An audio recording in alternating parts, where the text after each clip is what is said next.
আসসালামু আলাইকুম। কেমন আছেন আপনারা? আশা করি সকলে ভালো আছেন। আমার হাতে দেখতেছেন সুইট কর্নের মোসা, মিষ্টি ভুট্টা, অত্যন্ত মিষ্টি, খুবই নরম, খাইতে এত মজা। আপনি যদি জীবনে কখনো না খেয়ে থাকেন, অনেক সুস্বাদু মজাদার একটা খাবার মিস করছেন। আর নিজে লাগায় খাইতে পারেন অথবা আমাদের কাছ থেকে কিনে নিয়েও খাইতে পারেন। আমাদের কাছে খুচরা বীজ পাবেন, প্যাকেট ধরে বীজ পাবেন, এমনকি এই সুইট কর্ন এগুলো তাজাও কিনে নিতে পারবেন। তো আমি আমাদের ভুট্টা ক্ষেতটা আপনাদেরকে একটু দেখাইতে চাই এবং ভুট্টা যে তুলতেছি এগুলোর একটু চিত্র দেখাইতে চাই। তো মাশাল্লাহ ফলন অনেক ভালো হয়েছে। এই জমিটা যে পরিমাণে অনুর্বর, হ্যাঁ, এই জমিতে এত বড় বড় মোচা, এটা মানে একেবারে সুপার ডুপার ফলন বলতে পারেন। তো এগুলার এখন পাইকারি রেট আমরা যদি ঢাকার দিকে নিয়ে যাই, আপনার হচ্ছে 30 টাকা করে দিবে বলছে। তো আমাদের ঢাকার দিকে নিয়ে যাওয়ার আগ্রহ খুবই কম, কারণ ওইখানে ওনাদের চাহিদা অল্প অল্প 1000 পিস করে দেওয়া যাবে প্রতিদিন, তাও একদিন পর পর। তো আমরা চিন্তা ভাবনা করছি যেগুলো আমরা আমাদের টাঙ্গাইলের মধ্যে আমাদের সাধারণ যে খুচরা কাস্টমার আছে ভোক্তা পর্যায়ে, এদের মাঝে বিক্রি করে শেষ দিব। তাতে করে কী হবে, আমাদের হচ্ছে ভবিষ্যতে আবার যদি চাষ করি সেক্ষেত্রে আমরা আমাদের এই সমস্ত কাস্টমারের কাছে বিক্রি করতে পারবো। কারণ এটা অনেক সুস্বাদু, যে কেউ খাবে, বাচ্চাদের দিলে তো একেবারে মনে করেন যে খুশি হয়ে যাবে।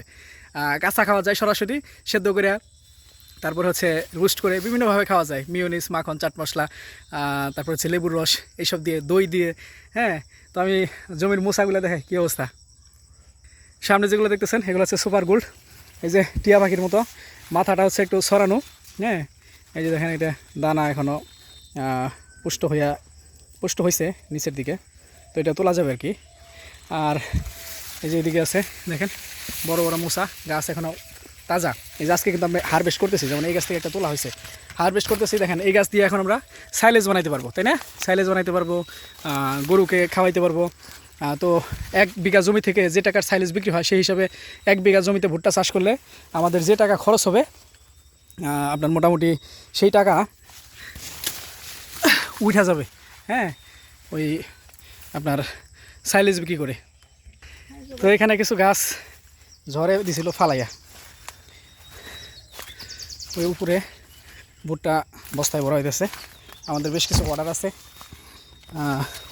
আবার ইব্রাহিম মোশারফ ভাই কিছু চাইছে ওনার বিভিন্ন অফিসে দেওয়ার জন্য। আমি দেখাই আপনাদের, এই দেখেন সুইটকর্ন, এই যার বস্তা করা হয়েছে, এগুলো তোলা হয়েছে অল্প। আমি জমি থেকে আইসা বললাম, আমি আসলে ভাঙতেছি তো।